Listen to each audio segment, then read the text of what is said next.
Today on the Topping Show, Rosie O'Donnell talks to squirrels in a viral response regarding the Supreme Court's Trump ruling. Tennessee law now allows the death penalty for child abusers. Elon fact check on Kamala Harris' tweet regarding Trump's alleged abortion ban. Biden-Harris campaign raised $264 million in Q2. California police arrest man for simply eating a sandwich. Canadian Pride Parade had naked adults in front of children.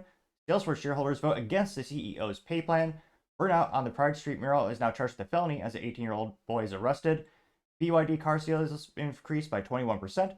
Cybertruck durability video goes viral. And Costco sells a class action lawsuit for flushable wipes. All of that and much, much more on The Topping Show.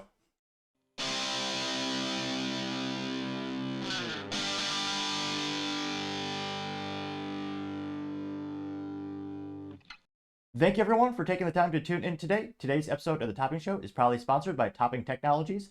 Topping Technologies is an IT value-added reseller and services company with a special proficiency in IT security. Heck, I see their founder at least twice a day. Gotta say he's quite handsome and brilliant. He's me, you see, that's the joke. You can reach out to the team at sales@toppingtechnologies.com.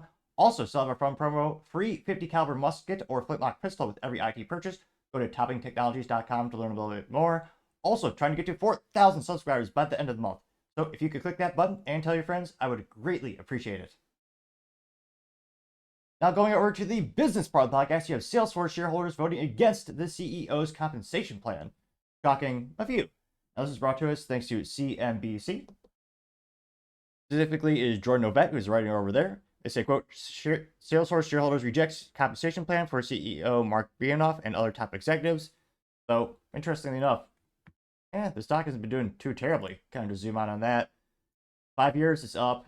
It's currently trading for $257.13 per share. Now, again, Salesforce is far and none the most popular CRM or customer relationship management platform, software as a service, and it's much easier to keep track of your sales, especially if you have long-term sales cycles. One of the most popular options out there, I know there's like 18 people who love Microsoft Dynamics, and there are other competitors, but they're really the industry leader, and they have the biggest market share. Again, it's currently trading for $257.13 per share. Past year, they've gone up a little bit, about 13.37%. Year to date, about break even, they're down by 0.33%. Past 30 days, up 7.89%. Last week, up 5.61%. So not doing terrible. Now again, looking at the 5-year trend, they had that huge peak during the pandemic. They peaked at $309.96 per share. They've certainly had their hills and valleys, so to say. But going down to the actual nuances of the board offering, they say that the Salesforce investors declined to approve the compensation for his salaries, defying the board recommendation. Salesforce advisory firms expressed concerns about a second equity award to CEO Mark Bianoff received in January. Vote is non-binding. There you see the Salesforce CEO, and he's also one of the co-founders of the company. They say specifically, quote, according to regulatory filing, the resolution to approve the compensation received 339.3 million votes in favor and 404.8 million votes against, which means he won unanimously because, 404 not found. Well, little IT joke for the folks out there. Appreciate that, hopefully. Now, vote was taking place during their annual shareholder meeting last Thursday. The board had urged shareholders to vote in favor of the resolution, but two shareholder advisory firms, Glass Lewis and Institutional Shareholder Services, both recommended that investors vote down the measure. For the 2024 fiscal year, Bianoff received $39.6 million in total pay, up from $29.9 million a year prior, while Bianoff's salary was a flat $1.55 million, which I'm pretty sure that's like $85 after California and federal income tax. Again, California's like 13.3% income tax. Is disgusting and viscerally, mentally, and morally vacuous, in my opinion. But nevertheless, he loves living in San Francisco. He'll never leave. They say that even though he only got $1.55 million for base salary, he received an additional stock and options award and non-equity incentive plan compensation, according to a proxy statement. The most recent sum also included increased security fees that had not been previously invoiced to the company, which, again, you're living in San Francisco. He probably needs his own private army. Because, again, it's San Francisco. It's so morally and culturally deprived. They're literally, I don't know why, this just blows my mind in terms of the city not fixing anything. There's so many humans defecating in the streets. They instead of solving the problem, they just create an app for your phone. And in theory, if you saw the feces, you mark it on the app and you'd avoid that area. But it wasn't long before the whole city, or shitty, some might say, was just a giant brown spot on your phone because there's so much of it. Now, I should also clarify, they cleaned up the city twice. One when China visited, or as Trump might say, China. And then the other time was when they had the Salesforce, they call it the Dreamforce, their giant event where all the customers, vendors all go visit. So the city does have the ability to clean. Sometimes they just, in my opinion, they don't have the political will to do so. Again, if you solve a problem, you can't raise money on it or keep increasing the billions that they pretend to wisely use spending on the homeless problem, which they've never solved. Now, they say that also in January, the board's compensation committee gave BNF a second long-term equity award north of $20 million in recognition of the company's successful transformation actions and strong financial performance in the fiscal year.